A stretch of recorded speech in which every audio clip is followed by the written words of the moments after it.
From Godzilla's fiery atomic breath to post-apocalyptic anime and harrowing depictions of radiation sickness, the influence of the nuclear bombings of Hiroshima and Nagasaki runs deep in Japanese popular culture. In the 80 years since the World War II attacks, stories of destruction and mutation have been fused with fears around natural disasters, and more recently, the Fukushima crisis. Classic manga and anime series Astro Boy is called Mighty Atom in Japanese, while city-leveling explosions loom large in other titles such as Akira, Neon Genesis Evangelion, and Attack on Titan. William Tsutsui, a history professor at Ottawa University, said living through tremendous pain and overcoming trauma is a recurrent theme in Japan's cultural output that global audiences have found fascinating.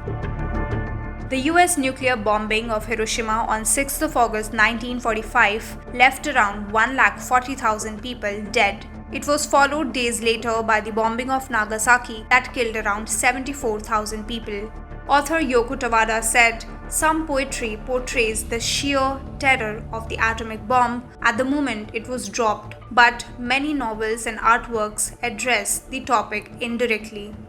Tawada told AFP news agency, "It is very difficult for the experience of the atomic bomb, which had never existed in history before, to find a place in the human heart as a memory." Tawada's 2014 book, The Emissary, focuses on the aftermath of an unspecified terrible event. She was inspired by connections between the atomic bombs, the 2011 Fukushima nuclear disaster, and the Minamata disease, mass mercury poisoning caused by industrial pollution in southwest Japan from the 1950s. Tawada said the story is less of a warning and more of a message to say things may get bad, but we will find a way to survive.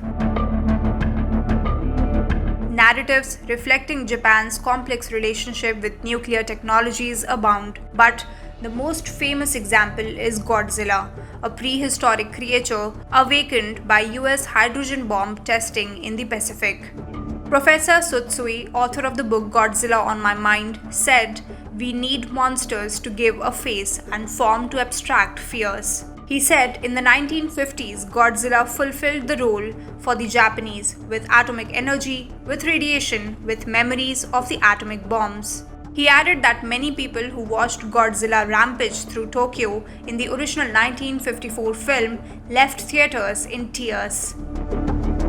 Author Tsutsui pointed out that it is said that the special effects people working on Godzilla modeled the monster's heavy furrowed skin after the keloid scars on the survivors of Hiroshima and Nagasaki.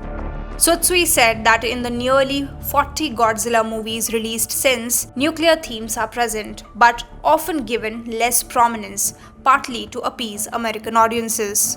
Even so, the series remains hugely popular, with 2016 mega hit Shin Godzilla seen as a critique of Japan's response to the tsunami-triggered Fukushima disaster. Black Rain, a 1965 novel by Masuji Ebuse about radiation sickness and discrimination, is one of Japan's best-known novels about the Hiroshima bombing.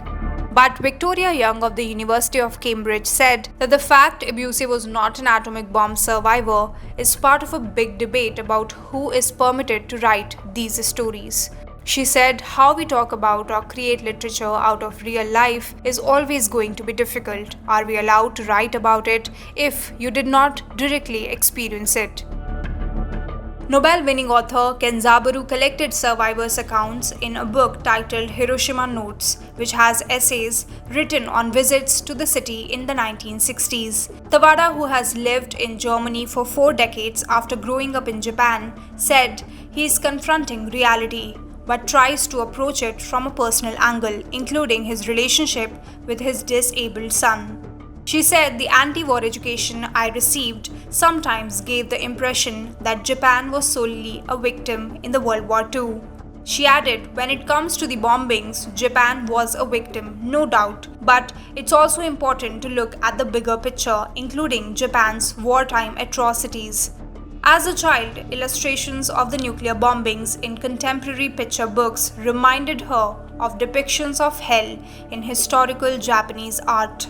This, she said, made me consider whether human civilization itself harbored inherent dangers, making atomic weapons feel less like developments in technology and more like something latent within humanity.